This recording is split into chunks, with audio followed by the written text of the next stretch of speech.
Squiz Kids acknowledges the traditional owners of the lands on which we podcast, the Turrbal and Gadigal people.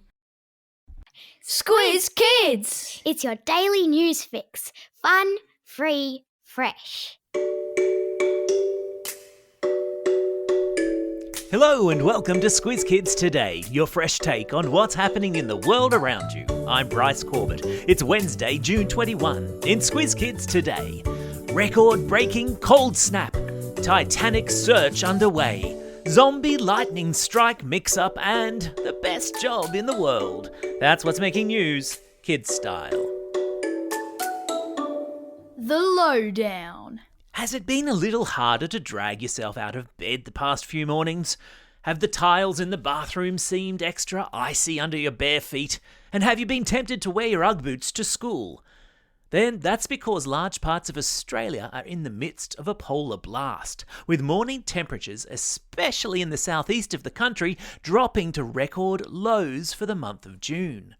Sydney experienced its coldest June morning on record on Monday, with the mercury dipping to minus 1.8 degrees. When someone talks about mercury in a story about weather, they're referring to the fact that thermometers, which measure temperature, used to be filled with the liquid metal called mercury. So there you go. Of course, Sydney wasn't the only place this week where early risers had their teeth chattering. It got down to minus 5 degrees in Canberra yesterday morning, with residents waking to see frost all over the ground. Melbourne, you had it positively balmy at 5 degrees yesterday morning, practically beach weather for the average Melburnian. While up in the Sunshine State, locals were forced to actually put on shoes as temperatures west of Toowoomba plunged to minus 4 degrees. There was snow down in Tassie and a big dump of the white stuff on the snowy mountains in New South Wales and Victoria, just in time for the school holiday ski rush. But if winter's not your thing, don't worry. Tomorrow marks what is called the winter solstice, the point at which the daylight hours become a little bit longer, the sun shines a little bit brighter, and we can start the crawl towards spring and summer.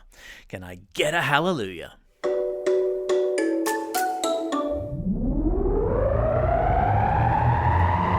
Spin the globe. Each day we give the world globe a spin and find a news story from wherever it stops. And today we've landed in the Atlantic Ocean, off the coast of Canada, where the eyes of the world were yesterday as a search took place for a submarine that went missing on a dive around the wreck of the Titanic. At the time of podcasting, Navy and Coast Guard boats were working around the clock to try and locate the missing sub and its 5 passengers. The Titanic is the most famous shipwreck in the world.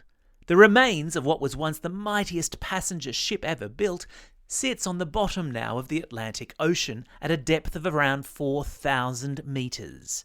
That's 4 kilometres down beneath the surface, so a long, long way down. Fingers and toes crossed they find the sub. Food, glorious food. Now, here's a job I think it's safe to say we could all see ourselves doing. A chocolate factory in Junee in western New South Wales is looking for people who can taste test its new products. I'm sorry, what? A taste tester for a chocolate factory? That surely has to be the best job in the world. Where do I sign up? The Junee Chocolate and Licorice Factory says it wants to send samples of new chocolate products in the post to anyone who's interested, in return for which they just need to provide feedback. Tell the chocolate makers whether they like it or not. Sounds to me like Charlie and the Chocolate Factory brought to life. I've stuck a link to the factory's website in today's episode notes if you're keen to sign up. And let's face it, who wouldn't be? Hey, speaking of getting feedback on free stuff, teachers, I know it's getting to the end of the term and the last thing you need is one more thing on your to-do list, but we're in desperate need of a bit of feedback on our free classroom resources. I've stuck a link to a survey in today's episode notes. And if you're a subscriber to Squiz Kids Classroom and you regularly receive the Classroom Companion, the excellent activity sheets produced by our resident primary school teacher Christy, we'd really appreciate it. I've stuck a link to the survey in today's episode notes, or you can find a link to it on the homepage of our website, squizkids.com.au. And a huge thanks in advance.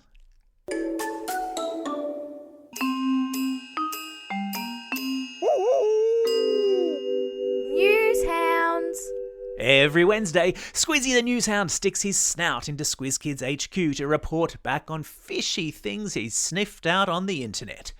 And today, his nose is twitching after being tricked by a zombie lightning strike photo meme on Facebook.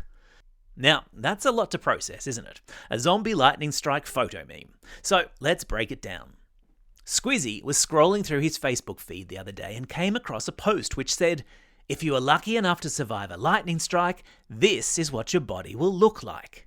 Accompanying the words was a photo of a person's back, battered and bruised and covered with veins. It's pretty gross. I've stuck the link in today's episode notes. The Facebook post was shared more than 700 times in 2 weeks. But something smelled fishy about the post, and so some clever people did some online digging and discovered the photo was in fact of an actor in zombie makeup. I've stuck a link to a photo of the front side of the actor, which is also pretty gross in a zombie kind of way.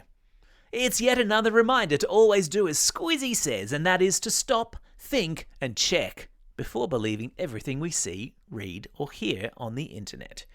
Because sometimes lightning strikes are actually just zombies. Thanks, Squizzy. You've done it again. Do you have a budding artist in your family? Do you love to draw or paint? Then you're going to love the Squiz Kids Q&A we did last week with Sandra Bruce from the National Portrait Gallery in Australia.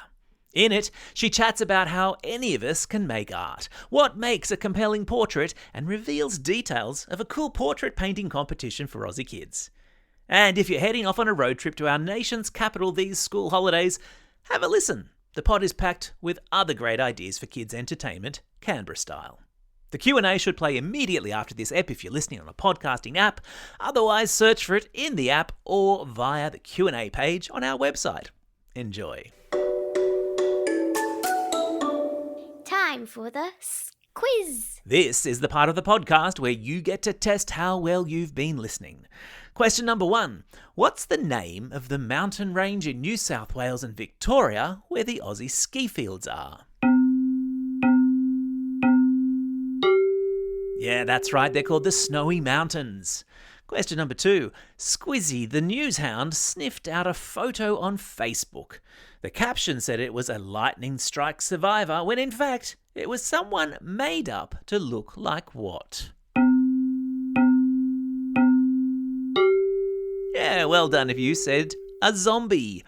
Question number 3. What does a factory in Junee in regional New South Wales want people to help it taste test? Yeah, that's right, it's looking for people to help it taste test chocolate.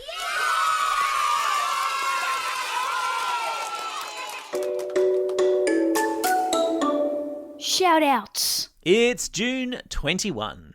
If you're in New South Wales or Queensland, or anywhere else and a lover of NRL, it's time to whip out your blue or maroon supporter gear as the State of Origin Game 2 takes place tonight in Brizzy. May the best state win. It's also a special day for these Squiz Kids celebrating a birthday today. Emmanuel from Montmorency, Alia from Junee, Oscar from Redfern, Oscar from Belrose, Leo from Sydney, Arena from Holsworthy, and Gabby from Andrews Farm. And belated birthday shout-outs go to Kate from Rosanna, Michaela from Darlington, and Ariel from New South Wales. And classroom shout-outs today go to Class 3A at Gardenvale Primary School in Brighton East, Classes 4M and 5W at Glendore Public School, Class 6M and Mrs. Main at Bateman's Bay Public School, Class HB16 and Mr. Freyer at Woongarra Public School, Class 6J and Miss Jones at Gulgong Public School, and finally to Class 5Z and Ms. Zielinski at the Scots School in Albury. Don't forget, if you've got a birthday coming up and you want a shout out, or if you're after a classroom shout out, drop us a line at squizkids@thesquiz.com.au or fill out the form on our website. Well, that's all we have time for. Thanks for listening to Squiz Kids today. We'll be back again tomorrow. In the meantime, get out there and have a most excellent day. Over and out.